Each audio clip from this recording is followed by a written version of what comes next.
Hey guys, welcome back to Check Your Leader TV, and hot on the heels of our Dresden after action report, we're now going to be playing the Battle of Mockern. The scenario is out of the Reichswehrs Press General d'Armee campaign book, 1813, The Battles for Germany, and this is scenario number 5, leading up to the final scenario, which is obviously the battle after this one. In this game, I will be playing, going back to my usual role as the commander of the coalition forces. In this case, it's a wholly Prussian army under the command of General York, and I'll be fighting against the French. The French in this game today will be commanded by the same friend of the channel, David, who commanded the Russians and Prussians at the Battle of Dresden, and today he'll be commanding the French in defense of Mockern. This video is going to be covering just the preliminaries, so we're going to look at the orders of battle, the terrain, and my individual military appreciation process, or my plan of attack for this battle. If possible, I will try and get David's plan inserted into the video, but obviously he can't give his plan of defense whilst I'm giving my plan of attack. It was kind of like let the cat out of the bag, so to speak, or the fusilier out of the bag. So with that in mind, we'll predominantly focus on the Prussian plan of attack. We'll look at the ORBATS for both sides prior to that, though, and that will make the comprehension of my plan of attack more understandable when you can see the tools that I have to wield and the tools that the French have at their disposal. So without any further ado, let's have a look at the preliminaries for the 1813 Battles for Germany, scenario number 5, the Battle of Mockern. So looking at the ORBATS now, we'll look at the Prussian one first. Commanded by General York, he's classed as a campaigner. He has 5 aide camps, 2 caissons. He gets a 6th aide camp on turn 6 with the arrival of an off-table brigade. Steinmetz brigade, there's a slight modification to this with the adaptation of General d'Armee version 2. The Silesian Grenadiers are classed as grenadiers. There's 1 battalion. The 5th Silesian Landwehr, 2 standard battalions classed as reservists. The 13th, lucky 13 Silesian Landwehr, 2 standard battalions, recruits. There's only 4 bases of skirmishers, not 5, and they have a 9-pounder foot battery. So that's the alteration, 4 bases, not 5. We then look at the doctrinally consistent Mechelberg's brigade of the East Prussian regiment, 2 standard line battalions. The East Prussian Fusiliers, 1 standard line battalion, but they are Fusiliers, so light infantry. And then the 6th Silesian Landwehr, they're classed as reservists, and they also have a 9-pounder battery attached, and they have 4 bases of skirmishers. Moving on, let's have a look at Horn's brigade now. So the 3rd brigade to look at is Horn's brigade.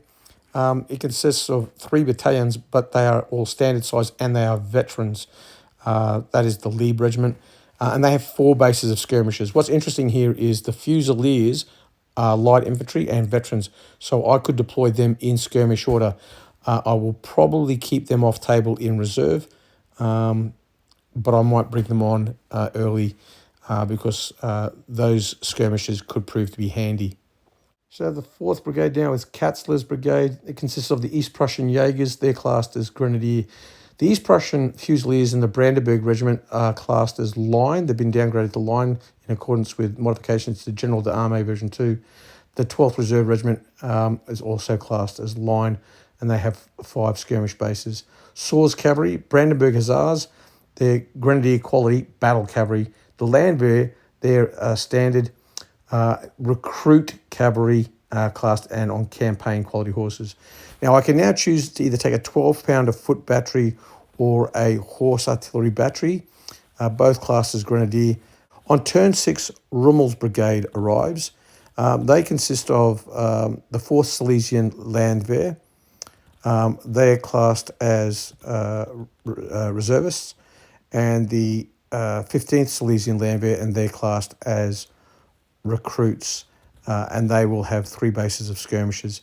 Unfortunately, because the Allies were defeated at Dresden, I'm not able to take Jurgis's cavalry, which would have been really handy. 2 battle cavalry regiments would have been really nice, grenadier quality at that, but it's not to be. I think I'll take the 12-pounder foot battery. The reason for that is I intend to keep the cavalry off table, and I don't want that artillery off table. So I'll take the 12-pounder battery and allocate it to one of the infantry brigades. So now let's look at the French order of battle. They're commanded by General Legrand.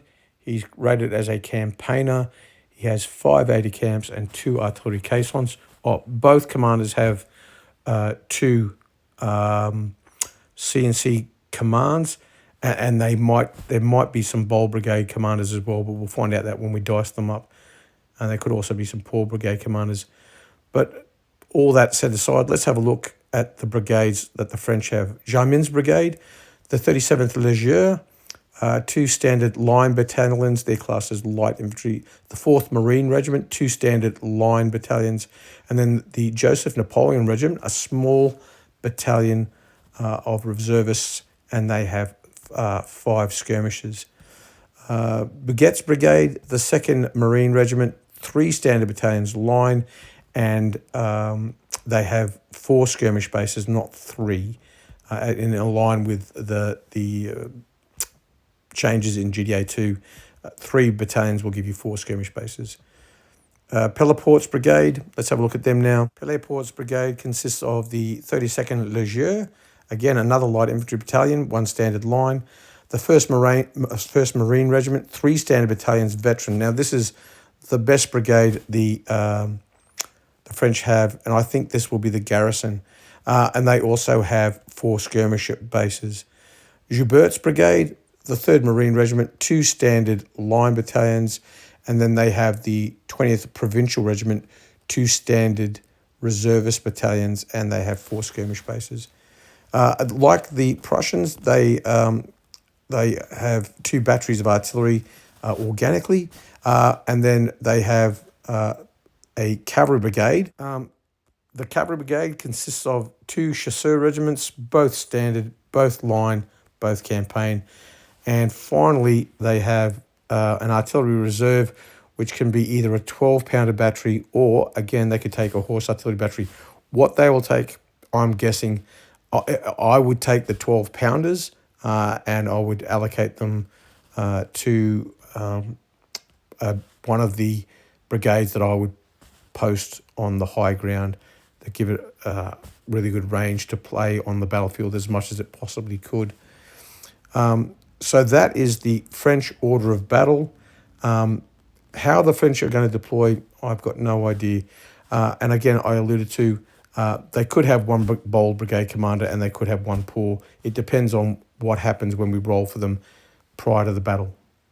So this is a view from the top of the battlefield. Okay, so over here, what we have here is the Prussian left flank and the and the French right. So the right flank is over there, and the ridge line, the hill, whatever you want to call it, it's denoted by the dotted brush around the edge of the ridge line.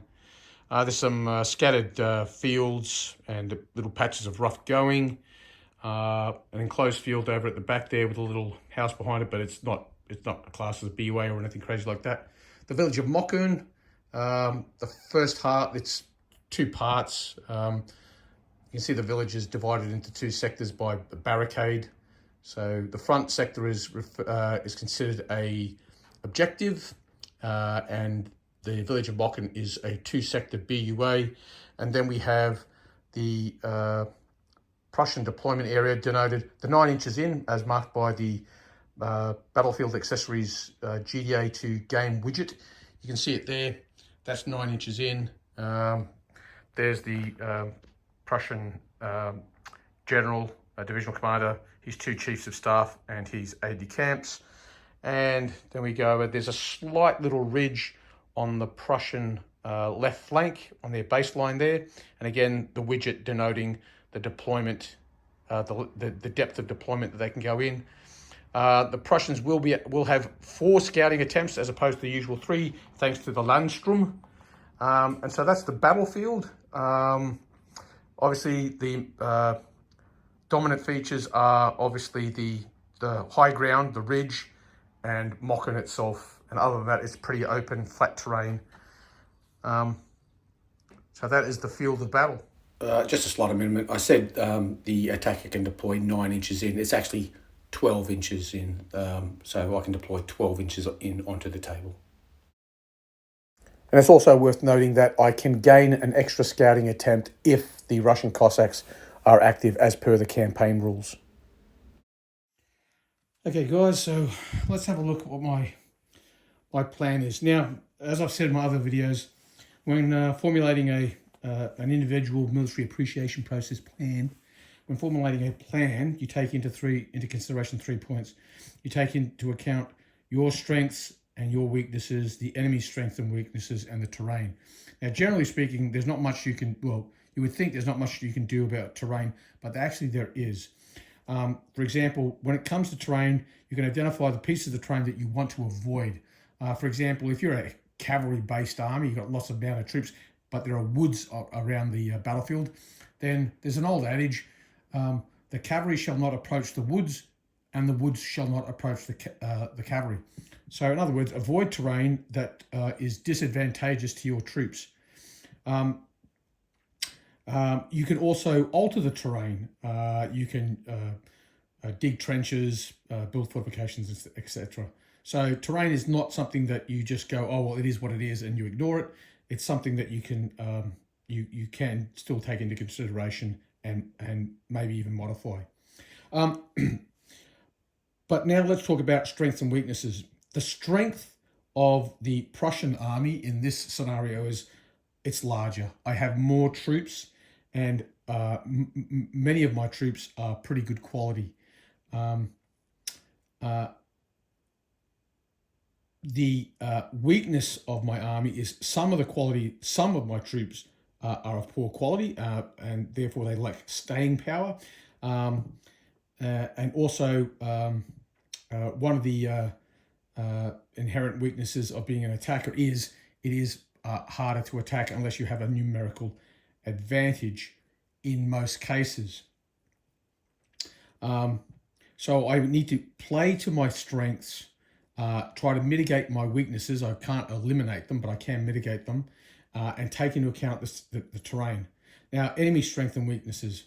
Their strength is obviously they are garrisoning a large built-up area, and they have the high ground to their advantage. Their weaknesses is I have more numerous infantry, and my cavalry I consider to be better quality, because even though we both have 2 cavalry regiments, both of the enemy's cavalry regiments are line campaign, whereas I have 1 regiment of cavalry that is battle cavalry and grenadier quality. However, my other cavalry regiment is recruit campaign. I can mitigate that quite easily by just keeping that Landwehr cavalry as a support for the Brandenburg Hussars, which are my battle cavalry grenadier quality. So a slight quantitative advantage and a slight quality advantage insofar as battle cavalry and grenadier versus campaign line. So I'm going to keep that cavalry as I'm not going to throw it away, battering it against infantry or anything stupid like that. It will be kept off table in reserve. I've deployed the enemy, as I've said before, I've deployed the enemy as a way that I suspect they will deploy. Obviously, until I see the deployment counters down, I'm just speculating. And this is the day before the battle, and I haven't even seen how the French will deploy. But I suspect there'll be something like this. If it changes somewhat, that's all well and good. Another advantage I have is I have the Landstrom, which means I will get 4 scouting attempts as opposed to the usual 3. This increases my chance of stealing a march on the enemy, because if I'm successful in 2 of those 4 scout attempts, I will be able to push forward another 12 inches onto the table, deeper into the enemy deployment area, which will give me an opportunity to get onto him before he can attrit me as I approach march. I suspect I'll put the bulk of their guns on this high ground because it increases their range, and they'll be able to strike at me from a greater distance. And obviously the enemy doesn't know what my plan is, and I think that they might think that the weight of my attack will come onto Mockern. I don't want to attack Mockern directly to the front, and the reason for that is if I push into it, I will then risk being attacked from the other sector of the BUA. Instead, what I want to do is what I'm going to attempt to do is drive up onto this high ground, roll up the enemy, and then attack Mockern from the side. If I can push them out from here and then push them out from here, then I'll push them off effectively off the battlefield. It's not playing edge of the world tactics, even though technically I am. But in reality, what there was at Mockern, there was a river or a stream here and very marshy ground. So if I can drive the enemy into that, that's fine. That's why coming around this way wouldn't be an option in reality. So my plan is to drive on here. And the way I intend to do that is I'm going to, as I did in the Battle of Dresden, deploy heavily onto one flank, push hard into one area, get localized superiority in numbers, roll the enemy down across the ridge, and then fall onto Mockern. The way I'm going to do this, my scheme of maneuver will be my 1st Brigade, which consists of 2 militia, 2 reserve, and a line battalion, and their battery will deploy on the far left, followed by the next brigade. So using Steinmetz's brigade on the left, which is the largest brigade, though it does have poor quality troops, I'm going to put them on the extreme left in all probability, together with their battery. Next, I will deploy Mecklenburg's brigade. This is a standard, pretty much doctrinal Prussian brigade, a Fusilier battalion, 2 line battalions, and a Landwehr battalion attached, which are classed as reservists. So I'm going to push forward with the militia and the militia and a line battalion up front. I'm going to keep the light battalion in the second line. The idea is if I want to thicken up my skirmish screen, I might actually break this battalion up by using a skirmish tasking and go forward with a heavy skirmish screen. The idea is before I strike the French line, I want to get a overwhelming firepower superiority, just drive off at least or destroy at least one battery before engaging the other one. Once I've destroyed one of done a lot of damage on that battery, both through artillery fire and heavy skirmishing, and I've really attrited the enemy, I can really then push on. Around about on turn 6, I get another brigade that will arrive, and they will then I'll then deploy them into wherever I see the success occurring, and to try to exploit that success. I will keep my cavalry in reserve, and I will keep my Lieb brigade under Horn. I'll keep that off table in reserve. They will be my tactical reserve and my coup de grace when I attack Mockern.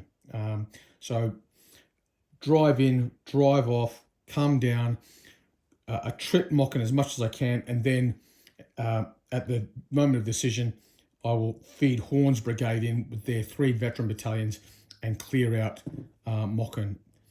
That's the plan. And obviously the enemy's going to do everything they can to disrupt it.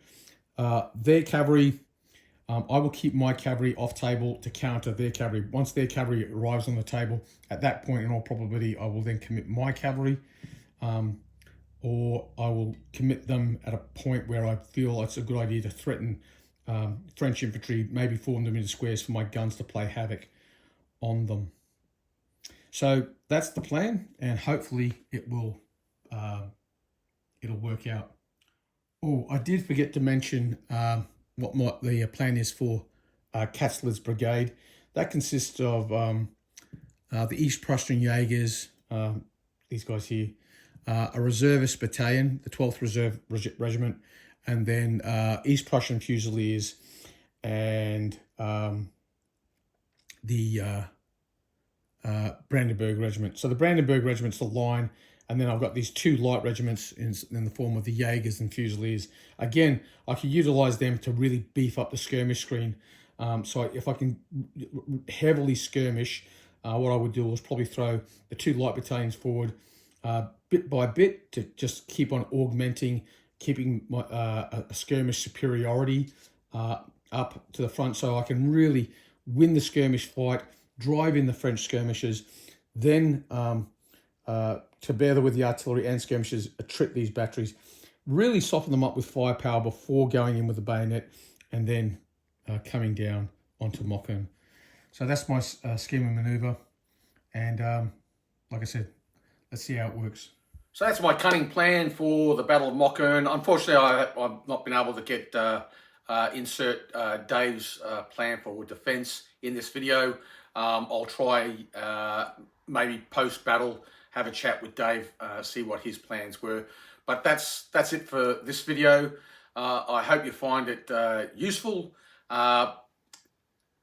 Next up, straight after this, is going to be we're going to launch straight into the actual battle. That will probably be done over 2 videos in all probability. Dave normally can't commit the time for a full battle in one sitting, so often what we do is we play up until, say, a halfway point, and then we conclude the game later. I'm really looking forward to the game. Dave's a great guy to play with, always plays in the right spirit, it's always an enjoyable experience, and that's, at the end of the day, that's what wargaming really is about. It's also about primarily enjoying yourself. So we'll wrap it up there. Like, share, and subscribe. Subscribing is a really good way to get notifications of when the battle reports come up. And so we'll leave it there, and I'll see you on the next one. Ubiquay.